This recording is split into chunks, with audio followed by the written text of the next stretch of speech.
জামুগুৰিহাটৰ মৰণাগুৰি ঘাঁহি গাঁৱত আজি এটা পশু উদ্ধাৰ কৰা হয়। পশুটো কুকুৰে খেলি থকা অৱস্থাত দেখি গাঁওখনৰে বন্যপ্ৰেমী যুৱক বিভূতি হাজৰিকাই স্থানীয় ৰাইজৰ সহযোগত কুকুৰৰ পৰা ৰক্ষা কৰি আঘাতপ্ৰাপ্ত পশুটিক কৌশলেৰে উদ্ধাৰ কৰে আৰু এই বিষয়ে লগে লগেই বন বিভাগক খবৰ দিয়ে। পিছত দীপলুঙা বনাঞ্চলিক বিষয়া সহ বনকৰ্মীৰ দল গাঁওখনত উপস্থিত হৈ পশুটি চমজি লৈ যায়। বন বিষয়াগৰাকীয়ে জানিবলৈ দিয়া মতে আঘাতপ্ৰাপ্ত পশুটোক প্ৰাথমিক চিকিৎসা কৰি কাজিৰঙাৰ হস্ত সংযোজন এলেকাত এৰি দিয়াৰ ব্যৱস্থা কৰিব। আমি এতিয়া ইয়াত উপস্থিত পালোঁ হৰহি স্থানীয় ৰাইজৰ খবৰ দিয়াত তেখেতলোকে আমাক জনালে যে এনেকৈ ইয়াত পশু এটা উদ্ধাৰ হৈছে। আমি এতিয়া এই প্ৰায় 11:45 আহি উপস্থিত হ'লোঁ। আমি এতিয়া চালোঁ পশুটো কেনেকুৱা কি অৱস্থাত আছে। দেখিলোঁ আমি এতিয়া অলপ আঘাতপ্ৰাপ্ত হৈছে।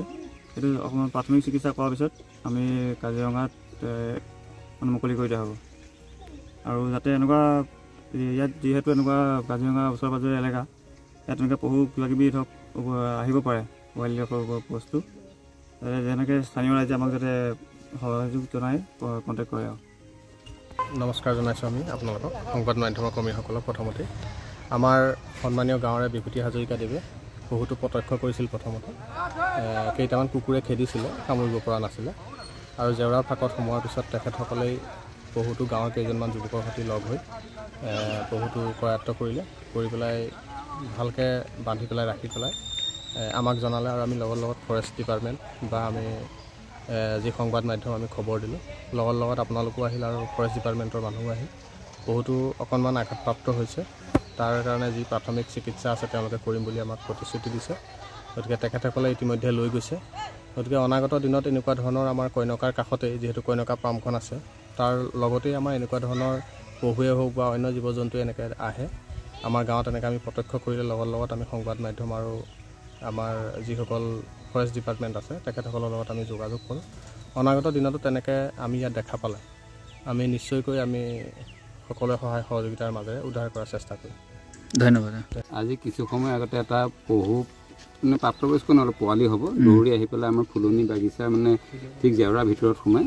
তেতিয়া আমাৰ স্থানীয় 2-এজন যুৱকৰ সহায়ত পোৱালিটো ধৰি পেলাই আমি ফৰেষ্টক খবৰ দিওঁ আৰু ঠিক আমি খবৰ দিয়াৰ আধা ঘণ্টা 45 মিনিট পিছতে আমাৰ বন বিভাগৰ লোকসকল আহি উপস্থিত হৈছে আৰু তেখেতসকলে এতিয়া ইতিমধ্যে পশুটো নি পেলাই প্ৰাথমিক চিকিৎসা কৰি উপযুক্ত ব্যৱস্থা কৰিবৰ কাৰণে হাতত লৈছে।